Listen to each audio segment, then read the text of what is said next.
ఇప్పుడు ఈశ్వరుడు అనుగ్రహించాడు రామాయణం చెప్పడానికి, వ్రాయడానికి ఈశ్వరుడు నీకు అనుగ్రహించాడు. లేకపోతే నీ నోటి వెంట ఈ శ్లోకం రాదు. నీకు సంక్షేప రామాయణాన్ని ఉపదేశం చేస్తున్నానన్నారు. అప్పుడు రామాయణం వచ్చింది. ఇప్పుడు చెప్పండి, రామాయణానికి ఏది ఆధారము? వాక్కు ఆధారము. ఈ వాక్కునకేది ఆధారము? దానికి పూర్వము వాల్మీకి మహర్షి చేసిన తపస్సు ఆధారము. ఎవడు తపించాడో, ఎవడు మౌనంగా ఉన్నాడో, ఎవడు ఈశ్వరుణ్ణి లోపల తిప్పాడో, ఎవడు ఆయన యందు గురి చూశాడో వాడి నోటి వెంట అప్రయత్నంగా పలికిందా మాట. కాబట్టి వాక్కు బయటికి రావడానికి వెనక ఎంత తపశ్శక్తి ఉండాలో చూడండి. రాముడి గొప్పతనం ఏమి మీరు చూడండి. ఇవాళ మీరు జానపదుల దగ్గరికి వెళితే పల్లెటూళ్లలోకి రామాయణంలో రామచంద్రమూర్తి యొక్క వైభవమేమి అని మీరు అడిగారనుకోండి, ఆయన పెద్ద కోదండ విద్యా పారంగతుడండి, ధర్మమూర్తి అండి, ఇవన్నీ వాళ్ళు చెప్పరు. వాళ్ళు ఏం చెప్తారంటే, ఒకటే మాట, ఒకటే బాణం, ఒకరే పత్ని, ఈ మూడు మా రామయ్య లక్షణాలు అంటారు. మీరు ఆలోచించండి, ఒకటే మాట ఏమిటి? ఒకటే మాట, ఒకటి కన్నా రెండో మాట మాట్లాడ్డు కూడా. వాక్కు యందు చాలా పొదపరితనం ఉంటుంది రాముడి దగ్గర. ఈ లక్షణం ఎక్కడి నుంచి వచ్చిందో తెలుసా అండి? అందుకే ఆయన్ని రాఘవ అని పిలుస్తుంటారు రఘుమహారాజు గారితో కలిసి. తరచూ చెప్తుంటాను, నాకు కుమార సంభవంలో ఆ శ్లోకం అంటే ఎంత ఇష్టమో. కాళిదాసు గారు ఎందుకు రఘుమహారాజు గారు గొప్పవాడు ఆయన చెప్పాడు ఒక శ్లోకంలో. ఆయన అన్నాడు, సత్యేనలో ఆ త్యాగాయ సంహృతార్థానాం సత్యాయ మితభాషిణాం యశసే విజిగీషూణాం ప్రజాయై గృహమీధినాం. త్యాగాయ సంహృతార్థానాం, రఘుమహారాజు గారు చాలా సంపాదించాడు. దేనికి? మళ్ళీ దానం చేసేయడానికి. త్యాగాయ సంహృతార్థానాం సత్యాయ మితభాషిణాం. రఘుమహారాజు ఎక్కువ మాట్లాడేవాడు కాదు. ఎందుకు మాట్లాడేవాడు కాదు? అలా ఎక్కువ మాట్లాడేస్తుంటే అందులోకి అసత్యం వచ్చేస్తుందని మాట్లాడేవాడు కాదు. మితభాషిణాం యశసే విజిగీషూణాం. ఎందుకు దండయాత్ర చేసేవాడు? రాజు కనుక పరాక్రమమును ప్రదర్శించడానికి, కీర్తి కొరకు. యశసే విజిగీషూణాం ప్రజాయై గృహమీధినాం. సంసారమునందెందుకున్నాడు? వంశమును పెంచుకోవాలి కాబట్టి భార్యలతో కలిసి జీవనమును సాగించాడు. ఇది రఘుమహారాజు గారి యొక్క గొప్పతనం. అదే పొతపరితనం మళ్ళీ రామచంద్రమూర్తికి వచ్చింది. మీరు చూడండి, రాముడి గురించి ఎన్ని విషయాలున్నాయంటే, రామోద్భిర్నాభిభాషతే. అమ్మా, రాముడికి రెండు మాటలు తెలియవు. ఇది రాముడి యొక్క స్థితి.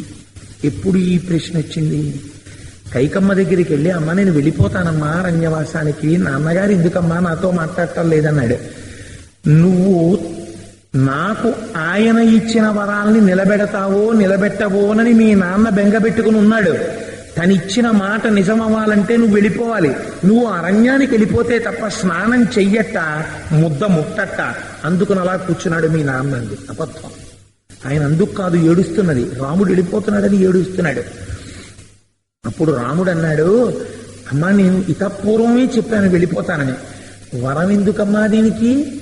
నువ్వు ఇతపూర్వం నన్ను భరతుణ్ణి వేరుగా చూడలేరుగా. నన్ను పిలిచి రామా భరతుడికి రాజ్యం ఇయ్యి అని అడిగితే నేను ఇచ్చి వెళ్ళిపోనమ్మా. దీనికి వరాలు అడిగావా?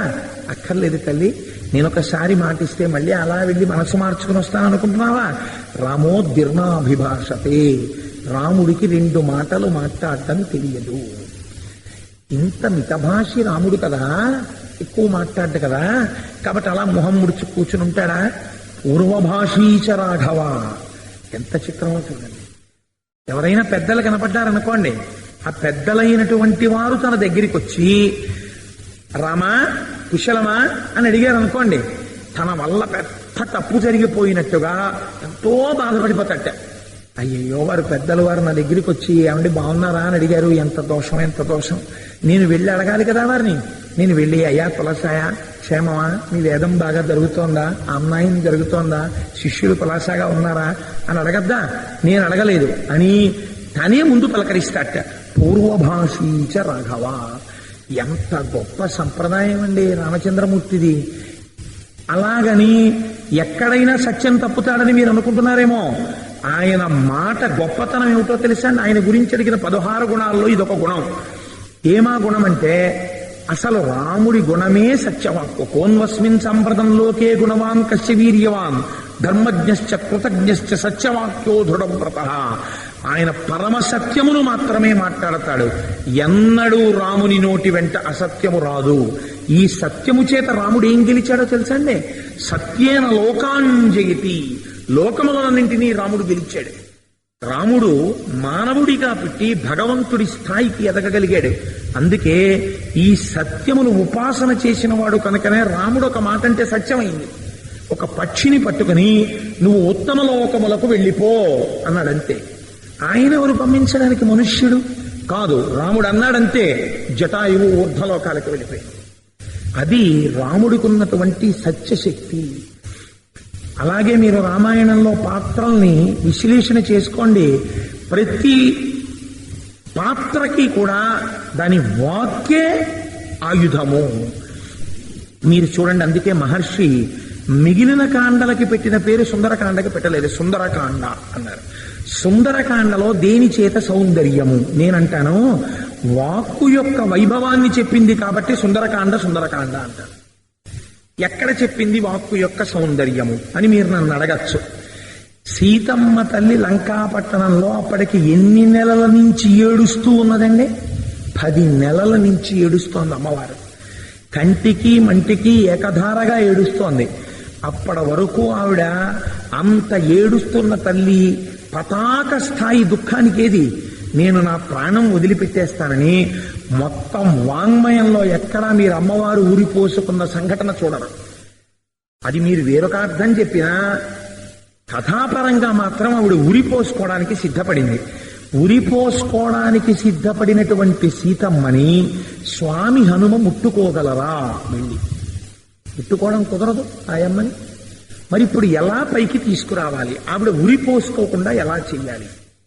ఏవం బహువిధాం చింతాం చింతయిత్వాం మహాకపి సంశ్రవో మధురం వాక్యం వైదేహ్య వ్యజహార. వాక్యం వేసేస్తారు మహర్షి దాని గొప్పతనాన్ని. ఇప్పుడు ఎలా బయటికి తీసుకురావాలి? రాముడిచ్చినటువంటి చూడామణి, రాముడిచ్చిన ఉంగరాన్ని చూపించకూడదా?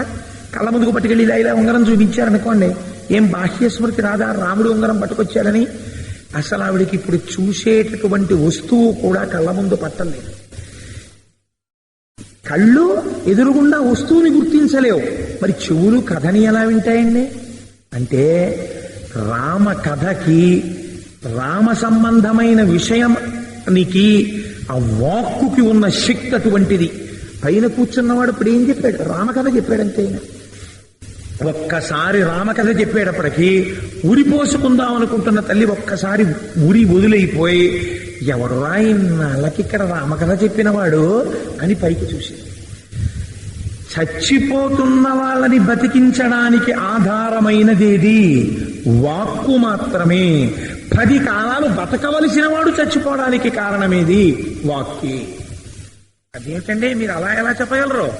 చచ్చిపోతున్న వాళ్ళని బతికించడానికి వాక్కు పనికొచ్చింది. ఒప్పుకున్నాం. మీరు సీతమ్మ తల్లిని హనుమ చెప్పిన కథని ఉదాహరణ చూపించారు. బతకవలసిన వాడు చచ్చిపోవడానికి మాట ఎలా ఉపయోగపడింది?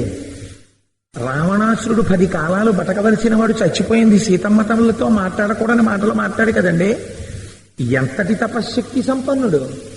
ఇంత తపశ్శక్తి సంపన్నుడు రోజు నిద్ర లేవగానే శిశుపావృక్షం కింద కూర్చున్న సీతమ్మ తల్లి దగ్గరికి వచ్చి, పిబ విహర రమస్వ భుంచువ భోగాన్ ధననిచయం ప్రతిశామి మిదినీంచ మయి లలలనే యథాసుఖత్వం తయిచ సమేత్త లలంతు బాంధవాస్తే ఏకవేణీధరా శయ్యాం ధ్యానం మలినమంబరం అస్థానే ఉపవాసస్య నైతానోపయికానితే అని పలుకకూడని మాటలన్నీ పలికాడు. ఈ యవ్వనం శాశ్వతంగా ఉంటుందనుకున్నావా? వెళ్ళిపోతుంది. అప్పుడు నిన్ను రాముడు ఆదరించాడు, నేను ఆదరించానన్నాడు. అదే రాముడు అంటే. రాముణ్ణి నిందించాడు, సీతమ్మని నిందించాడు. ఇలా రోజు వచ్చి సీతమ్మతో మాటలాడకూడని మాటలు మాట్లాడి మాట్లాడి మాట్లాడి ఏ స్థితికి చేరుకున్నాడు? ఇక నువ్వు చేసిన పాపం నుంచి ఎక్కడ తప్పించుకుంటావురా అని అడిగినాడు 10 నెలల తర్వాత. బాగా మూట కట్టే. ఈ మూట కట్టిన పాపం ఏమైపోయింది?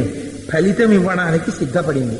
ఇప్పుడు దీని రహస్యం ఎవరు చెప్పేశారు? నువ్వు మాట్లాడిన మాటల ఫలితం ఎక్కడ ఉంటుందో స్వామి హనుమ చెప్పేశారు. ఎక్కడ చెప్పేశారు? తదేవ ఫలమందేతి ధర్మస్య ధర్మనాశన ప్రాప్తం ధర్మఫలం తావద్భవతా నాత్ర సంశయ. ఇత పూర్వం తపస్సు చేశావు, కాంచలంకాధిపత్యం పొందావు. ఇప్పుడు చెయ్యకూడని మహాపాపం చేశావు, పరదారని తీసుకొచ్చి నీ ఇంట్లో పెట్టావు, మాట్లాడకూడని మాటలు మాట్లాడావు. దీనికి ఏమిటి నీకు శిక్ష? మూలఘాతి, నీ ప్రాణాలు పోతాయి. ఇప్పుడు ఎవరు చెప్పారు ఈ మాట? ఉరే, నువ్వు ఆవిడ్ని తీసుకెళ్లి ఆవిడతో మాట్లాడకూడని మాటలు మాట్లాడితే నువ్వు చచ్చిపోతావు రా అని చెప్పాడు మహానుభావుడు. ఎవడు చెప్పేశాడు ఈ విషయాన్ని? మారీచుడు చెప్పాడు అరణ్యకాండలో. ఎదరెదర రావణాసురుడు దేని వల్ల చచ్చిపోతాడో ఆయన చెప్పాడు. హాయిగా సంతోషంగా నువ్వు భార్యలతో పిల్లలతో సంతోషంగా సుఖంగా గడపరా, ఎందుకురా నువ్వు అనవసరంగా మా కృధా రామ విప్రియం, రామునికి ప్రియము కాని పని చేయవద్దు.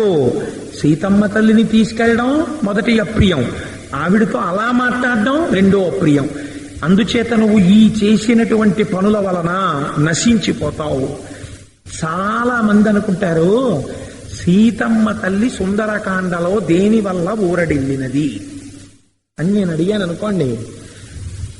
సాధారణంగా ఏం చెప్తారంటే సుందరకాండలో పతాక స్థాయి ఘట్టము సీతమ్మ తల్లికి హనుమ ఉంగరమిచ్చినటువంటి సందర్భము అనుకుంటారు.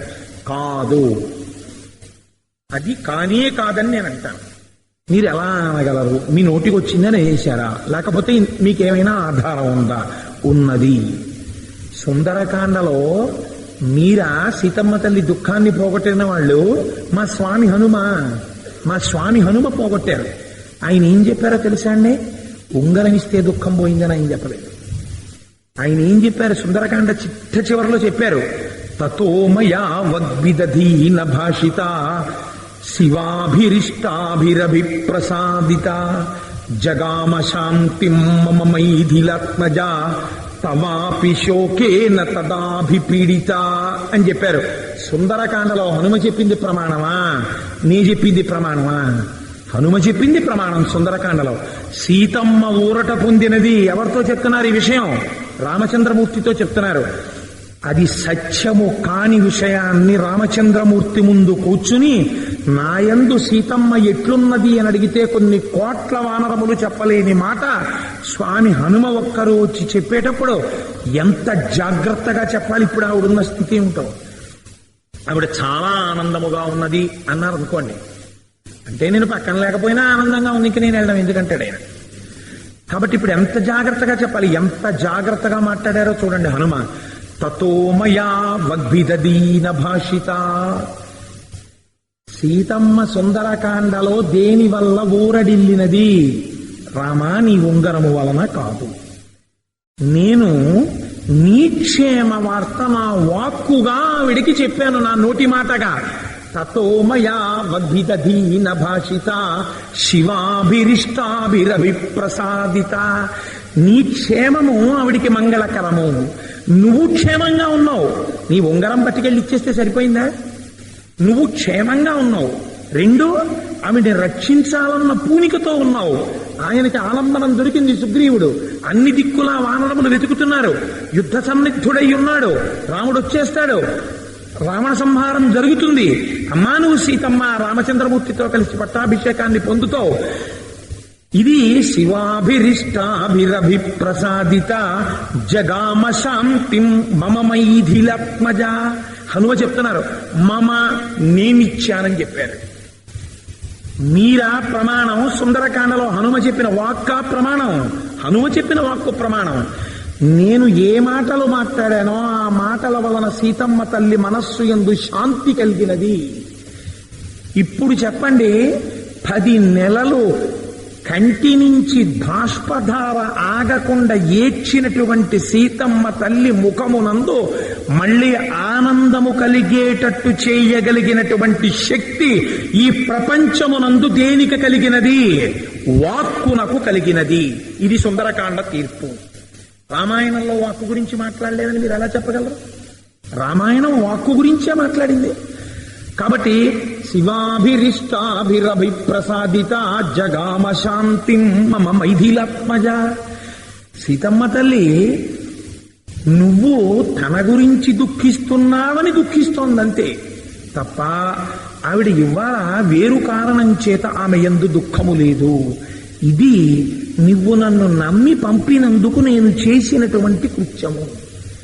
ఇప్పుడు రాముడు హనుమకి ఇచ్చినటువంటి గొప్ప బహుమానం ఏమిటో తెలుసా అండి? హనుమకి ఏ బహుమానం ఇవ్వాలో వాచికంగా చెప్పింది ఉత్తరకాండలో చెప్పారు. సుందరకాండలో కాని యుద్ధకాండలో కాని లేదు. ఉత్తరకాండలో హనుమ దగ్గరికి హనుమని పిలిచి ఒక మాట అంటారు రామచంద్రమూర్తి. హనుమ నాకెందరో ఉపకారం చేశారు, నేను ప్రత్యుపకారమును చేశాను. ఎందుకని? ఉపకారం చేసిన వాడికి ప్రత్యుపకారం చేయడం ఆర్షధర్మం కనుక. కానీ నువ్వు నాకు చేసిన ఉపకారానికి ప్రత్యుపకారము చేయవలెనన్న ఊహ నా యందు రాకుండా నీవు చేసిన ఉపకారము నా యందు జీర్ణమగుగాక. ఇది రామాయణం మొత్తం మీద రాముడు ఒక్క హనుమతో తప్ప వేరొకరి ఎవ్వరితో చెప్పని మాట చెప్పి, సుందరకాండలో సీతమ్మ తల్లి గురించి చెప్పగానే కౌగిలించుకున్నారు. ఈ కౌగిలింత దక్కింది ఒక్క హనుమకి మాత్రమే. రామాయణంలో ఇంకెవ్వరికి దక్కలేదు. మీకు నేను ఒక ఆశ్చర్యకరమైన సంఘటన చెప్తాను. నేను సంపూర్ణ రామాయణం ప్రవచనాలు చేసినటువంటి కొత్తల్లో మనకి శరన్నవరాత్రులు అవి పూజలు చేయిస్తుంటారే ఒక మహానుభావుడు, ఆ సుబ్రహ్మణ్య శర్మ గారు. సుబ్రహ్మణ్య శర్మ గారి బావమరిది ఆ కోనసీమ యందు ఒక పల్లెటూరు, నాకు ఆ పేరు జ్ఞాపకం లేదు, నేను కరెక్ట్గా చెప్తే అమ్మా ఆ కాట్రేణి కోణలో ఉంటాడు ఆయన. చాలా పిల్లవాడు, ఇంకా పెళ్లి కూడా అవ్వలేదు అనుకుంటాను. అతను రామాయణం అంతా విని చాలా సంతోషాన్ని పొంది కోటేశ్వరరావు గారికి నేను ఏమైనా బహుమానం పట్టుకెళ్ళి ఇద్దాం అనుకుంటున్నాను బావా, ఏం పట్టుకెళ్ళాలని అడిగాడు. అడిగితే కోటేశ్వరరావు గారికి బహుమానాలు అవి ఏం తీసుకోర్రా, ఏం పట్టుకెడతా వద్దులే అన్నారు. అలా అంటూనే ఉన్నాను, బట్టలు అవి పుచ్చుకున్నాను అనుకోండి, అది వేరు మాట. కానీ మరి ఏమిస్తామంటే కోటేశ్వరరావు గారు కాదనలేనిది ఒకటి ఇస్తాను అని వాళ్ళ నాన్నగారికి జ్యోతిషం బాగా తెలుసు. ఒక సుముహూర్తం పెట్టించుకుని నేను ఇది అని వెయ్యను, నా కుంచె ఎలా కదిలిపోతే అలా కదిలిపోతుంది, అందులోంచి ఏదొస్తే నేను అది ఫోటో కొట్టించి కోటేశ్వరరావు గారికి బహూకరిస్తాను అని అతను రామాయణం సీడీలు వింటూ కుంచె పట్టుకుని గీయడం మొదలుపెట్టాడు.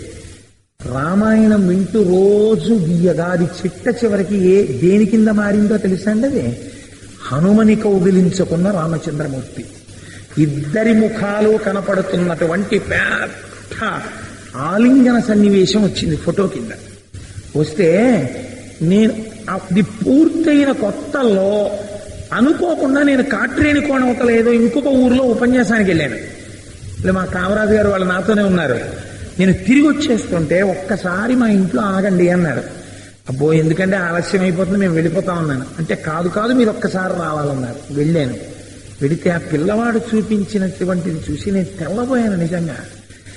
రామచంద్ర ప్రభువు అది నాకు బహూకరించాలనుకుని ఉంటారు, అందుకే రామాయణం వింటూ గీస్తే ఇది వచ్చింది అని ఆ రోజు అనుకున్నాను. చిత్రం ఏమిటో తెలుసా అండి? దాన్ని తీసుకురావడానికి ఎత్తబోతే నువ్వు ఇక్కడి నుంచి తీసుకెళ్ళడం ఏమిట్రా, ఆ పిల్లవాడు తెచ్చి నీ ఇంట్లో ఇచ్చి బహూకరిస్తాడు.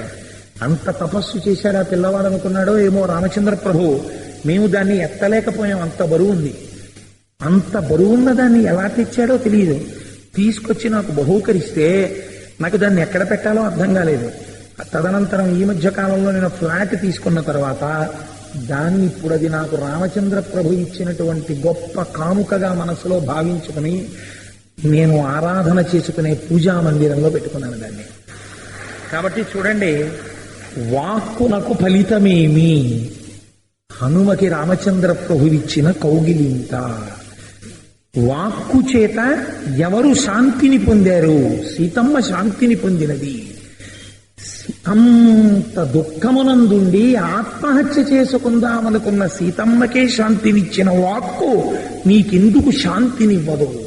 అందుకే పెళ్ళవలేదండి, సుందరకాండ పారాయణ చేసుకోండి. ఉద్యోగం రాలేదు, సుందరకాండ పారాయణ చేసుకోండి. ఏమండి, ఇంట్లో భార్యకు ఒంట్లో బాగుండట్లేదు, మనశ్శాంతి ఉండట్లేదు, సుందరకాండ పారాయణ చేసుకోండి. మీ మనస్సులో అశాంతికి ఏది కారణమైనా సుందరకాండ పారాయణ చేసుకోండి. ఏముంది సుందరకాండలో? హనుమ యొక్క వాక్కు ఉన్నది. హనుమ వాక్కుకి ఇంట్రడక్షన్ ఎక్కడ? ఒక్కొక్క వాక్ అండి మనిషిని చిరస్థాయిగా గుర్తుండిపోయేటట్టు చేస్తుంది.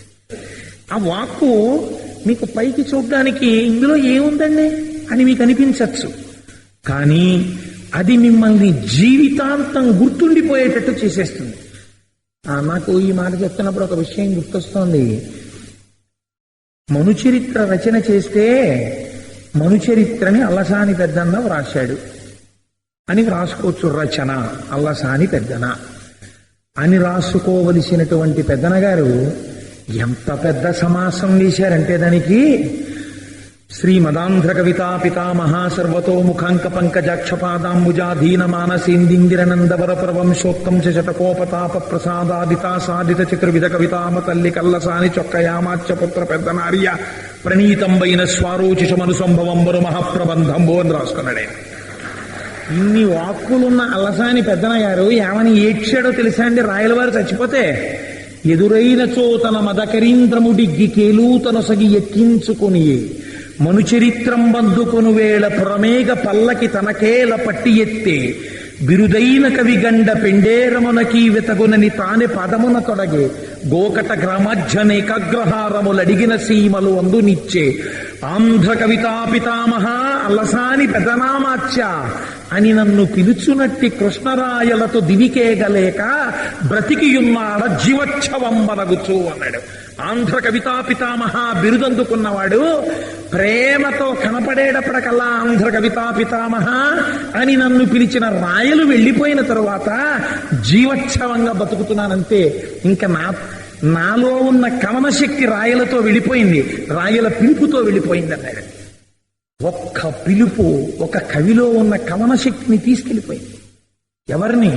అల్లసాని వారి అల్లిక జిగిబిగి అని పేరు. ఏ మహానుభావుడు మనుచరిత్ర ప్రారంభం చేస్తే శ్రీవక్షోజకడంగమాబనదపై జన్నొందలంబోదరాదేవిన్ తత్కమలా సమీపమున ప్రీతిని నిలిపినాడో జనంగ వందారు సనందనాది నిజభక్త శ్రేణికి దోచురా జీవచ్చుండు కృతార్థు చేయు శుభదృష్టిన్ కృష్ణరాయాధిపున్నట్టు కృష్ణరాయాధిపుడికి శుభదృష్టి కలుగుగాక, ఆయనపై దేవతల యొక్క అనుగ్రహము కలుగుగాక అంటూ ప్రారంభించాడో అలవోకగా పద్యాలు ఏ హిమాలయాల్లో వర్ణించవలసి వస్తే అతజని కంచ భూమి సురులంబర చుంబిశరస్సరజ్జరీ పటల ముహుర్ముహుర్లుట భంగ తురంగ మృదంగ నిస్వన స్ఫుట నటనాను రూప పరిపుల్ల కలాప కలాపి జాలమున్ ఘటక చరత్కరీణు కరకంపిత సాలముచిత శైలమున్. అలవోకగా పడిపోయాయి అలసాని వారి పద్యాలు. అటువంటి పెద్దన చెప్పుకున్నాడు ఆంధ్ర కవితా పితామహాని నన్ను పిలుచునట్టి కృష్ణరాయలతో దివికేగలేక బ్రతికియున్నాడ జీవోత్సవంబనగుచు. ఉండి చచ్చిపోయిన వాడితో సమానం నేను జీవోత్సవాన్ని. రాయలు వెళ్ళిపోయిన తర్వాత ఇక పెద్దన లేడన్నాడు. ఎందుకు లేడు పెద్దన? ఏమైపోయింది నీ కవన శక్తి? నేను కనపడేటప్పటికీ ఆంధ్ర కవితా పితామహ అని ప్రేమతో పిలిచాడయా, ఆ పిలుపు వినపట్టలేదు, ఘంటం కదలటం లేదన్నాడు. చూశారా? ఒక్కొక్క వ్యక్తి ప్రేమ, ఆ ప్రేమతో కూడినటువంటి పిలుపు యువతల వారిలో ఉన్న వైభవాన్ని కూడా తీసుకెళ్ళిపోతుంది. ఆ బెంగ. వాక్కుకి బలం లేదని మీరు ఎలా అనగలరు? వాక్కుకంత శక్తి ఉంది. అందుకే మీరు రామాయణంలో చూడండి, మొట్టమొదటిసారి హనుమ దర్శనం అవగానే రామాయణంలో ఆయన సన్యాసి రూపంలో వచ్చి కలిశారు రామలక్ష్మణుల్ని. వెంటనే రామచంద్రమూర్తి ఒక మాట అంటారు, నా యజుర్వేద వినీతస్య నా ఋగ్వేద వినీసస్య నా యజుర్వేదధారిణ నా సామవేద విదుష అటువంటి వాడు తప్ప ఇలా మాట్లాడడం కుదరదయా అన్నాడు. నా ఋగ్వేద వినీతస్య, ఋగ్వేదం బాగా చదువుకున్నవాడు, యజుర్వేదం బాగా చదువుకున్నవాడు, ఆ తర్వాత సామవేదం బాగా తెలుసుకున్నవాడు, వాడు తప్ప ఇలా మాట్లాడలేడు. ఎందుకు మాట్లాడలేడు అంటే రామచంద్రమూర్తి చెప్పేశారు ఒక చోట, వాక్కు చేత ఇటువంటి మంత్రిని పొందినటువంటి రాజు ఎటువంటి స్థితిని పొందుతాడో తెలుసా? వాక్కు, చక్కటి వాక్కు కలిగినటువంటి మహామంత్రి రాజుకి శుభాల్ని తీసుకొస్తాడు. తన వాక్కు చేత శత్రువుల్ని పడగొడతాడు. తన వాక్కు చేత ప్రభువుకి సమస్త క్షేమములను చేకూరేటట్టు చేస్తాడు. ఇదిగో హనుమకి అటువంటి వాగ్వైభవం ఉందయ్యా అన్నాడు. మీరు చూడండి, ఇది పరమ యథార్థం. ఎందుచేత అంటే సామవేదానికి ఒక లక్షణం ఉంది.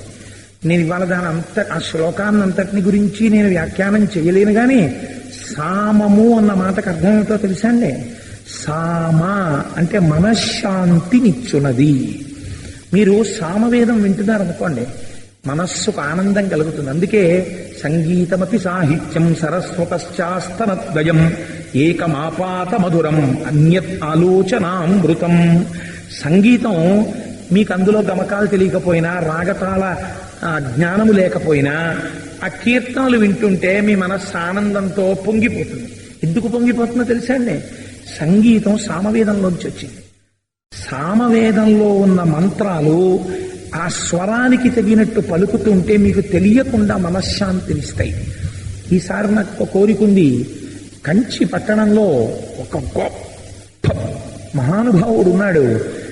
వారిని అయ్యప్ప స్వామి దేవాలయానికి తీసుకొచ్చి ఒక గొప్ప యాగం ఒకటి చెయ్యాలి అని నాకు కోరికుంది. వారు సామవేదం జరుగుతారు, అప్పుడు చూద్దురుగా నా యాగంలో ఎలా ఉంటుందో సామవేదం అంటే. అసలు సామవేదం వింటూ ఉంటేనే మనశ్శాంతి పొందేస్తాడు. 2, సామవేదంలో మంత్రాలని సక్రమంగా జరగగలిగితే అంతఃశత్రువుల నుండి బాహ్య శత్రువుల వరకు గెలవచ్చు.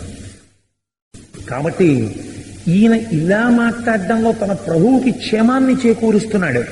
యజుర్వేదం వచ్చినటువంటి వాడికి కర్మ సంబంధమైనటువంటి జ్ఞానమంతా తెలిసి ఉంటుంది. ఎందుకంటే యజుర్వేదం అద్వైతానికి మూలం. అందులో రుద్రాధ్యాయం ఉందండి. రుద్రాధ్యాయంలో ఏముంది? అంతటా బ్రహ్మమే, అంతటా బ్రహ్మమే, అంతటా బ్రహ్మమే. నమచ్చోరాయ చ శిష్యాయ చ ఫేన్యాయ చ శిఖత్యాయ చ ప్రవాహ్యాయ చ, అన్నీ బ్రహ్మము బ్రహ్మము బ్రహ్మము. దొంగ దుంగ వడ్రంగి, మిరుపు, నీరు, కొమ్మ, ఆకుపచ్చతనం అన్నీ బ్రహ్మమే. బ్రహ్మము కానిది లేదు, బ్రహ్మము కానిది లేదంటుంది రుద్రాధ్యాయం. అది యజుర్వేదంలో ఉంది. అందుకే హనుమ రాముడి గొప్పతనమేమి అని అడిగింది సీతమ్మ. అంటే మొట్టమొదట చెప్పిన మాట ఏమిటో తెలుసా అండి? రాముడి గొప్పతనం ఏమిటో తెలుసా అమ్మా? రాముడు యజుర్వేద వినీతశ్చ. రాముడికి యజుర్వేదం బాగా తెలుసు. అంటే అంతటా బ్రహ్మమును చూడగలిగినటువంటి వాడు రామచంద్రమూర్తి. తేజసాదిత్య సంకాశ క్షమయా పృథివీ సమః బృహస్పతి సమో బుద్ధ్యా యశసా వసవో సమః అని చెప్తూ ఆయన యజుర్వేదం బాగా తెలుసున్నవాడమ్మా అంటారు. అంటే మిగిలిన వేదాలు తెలియవా రాముడికి? యజుర్వేదం బాగా తెలుసమ్మా అనడంలో అంతటా బ్రహ్మమును చూడగలిగిన బ్రహ్మజ్ఞాని. అక్కడే సర్వభూత హితే రతః, అన్ని భూతముల యందు హితమును చూడగలిగిన లక్షణం ఇందులో చర్చితే రాముడికి అని చెప్పారు ఆయన. ఇది హనుమ యొక్క ప్రజ్ఞ అంటే. కాబట్టి ఈ హనుమని చూడగానే రామచంద్రమూర్తి ఈ మాటలు చెప్పారు. మాట్లాడడమునందు చాలా గొప్పవాడు. 2 బిరుదులు ఇచ్చారండి హనుమకి. వాక్య కుశల, వాక్యజ్ఞ. అంటే మాట్లాడుతున్నటువంటి మాట యొక్క అర్థము, మాట యొక్క గొప్పతనము బాగా తెలుసున్నవాడు. 2, బాగా మాట్లాడుట చేతనైనవాడు. ఈ 2 లేకపోతే అయోమయ వస్తుంటుంది ప్రపంచంలో. మీరు ఒక విషయాన్ని చెప్పాలి అని అనుకున్నారనుకోండి, ముందు మీరు చెప్పాలనుకున్న విషయం గురించి మీకు లోపల చాలా స్పష్టత ఉండాలి. 2, మీకు శ్రద్ధ ఉండాలి. శ్రద్ధ అంటే పూనిక. నేను చెప్తున్నది పరమ సత్యము, నేను అసత్యం చెప్పట్లేదు, నేను చెప్తున్నది సిద్ధాంతము అంతే, అందులో ఏం రాజీ లేదు, ఇంకా నేను మాట్లాడుతున్నది నిజం మాట్లాడుతున్నాను అన్న ధైర్యం మీకు ఇక్కడ లేకపోతే మీరు గొణుగుతారంతే. మీరు మాట్లాడలేరు, మీకు భయం ఉంటుంది. ఎందుకంటే ఏమో నేను చెప్తున్నది నిజమో అబద్ధమో, రేపు పొద్దున ఏమైనా ఇబ్బంది వస్తుందేమో, ఇలా చెప్పచ్చో చెప్పకూడదో, ఈ అనుమానం మీకున్నంతసేపు మీరు ధైర్యంగా చెప్పలేరు. మీరు చెప్తున్నది నిజమని మీరు నమ్మగలిగితే మీరు చెప్పగలరు. మీరు చెప్తున్నది మీరు ఆచరించగలరన్న ధైర్యం మీకుంటే మీరు చెప్పగలరు. లేకపోతే అది చెప్పడానికి మీకు భయం. వేదిక దిగగానే ఎవడడుగుతాడో మళ్ళీ దీని గురించి అన్న భయం పట్టుకుంటుంది. అందుకే మీరు చూడండి, రాముడు మాట్లాడితే ఎలా ఉంటుందో తెలుసా అండి? ఎంత సరళంగా మాట్లాడతాడో, ఎంత మధురంగా మాట్లాడతాడో తన భావం అంత కుండ బద్దలగొట్టినట్టుంటుంది. మళ్ళీ మీరు రాముని ఇంకోసారి అడగడానికి ఉండదు అవకాశం. అంత స్పష్టంగా మాట్లాడతాడు తప్ప మొహమాటం ఉండకూడని విషయాలు ఏ ఉంటాయో వాటి విషయంలో నిర్మోహమాటంగా మాట్లాడతాడు. కొన్ని విషయముల యందు నిర్మోహమాటంగా మాట్లాడడం మనిషికి రావాలి. అలా రాలేదనుకోండి మాట్లాడడం, ఆయన్ని ఆశ్రయించిన వాళ్ళు పాడవుతారు. ఇలా ఎవరికి ఉండాలో తెలుసా అండి? మొదటి లక్షణం గురువుకు ఉండాలి. గురువు తన శిష్యులతో మాట్లాడేటప్పుడు నిర్మోహమాటంగా మాట్లాడగలగాలి. తన ఉద్ధరణకి సంబంధించి మాట్లాడేటప్పుడు నిర్మోహమాటంగా మాట్లాడాలి. ఇది నన్ను పతనావస్థకి తీసుకెళ్లిపోతోందేమో అని అనుమానం వచ్చిన చోట మొహమాటంతో ఉండకూడదు, నిర్మోహమాటంగా మాట్లాడాలి. మీకు నేను ఒక ఉదాహరణ చూపిస్తాను. రామకృష్ణ పరమహంస దక్షిణాపూర్లో ఉండగా భార్య శారదాదేవి వచ్చింది. వస్తే శారదాదేవి కాపరానికి వచ్చింది.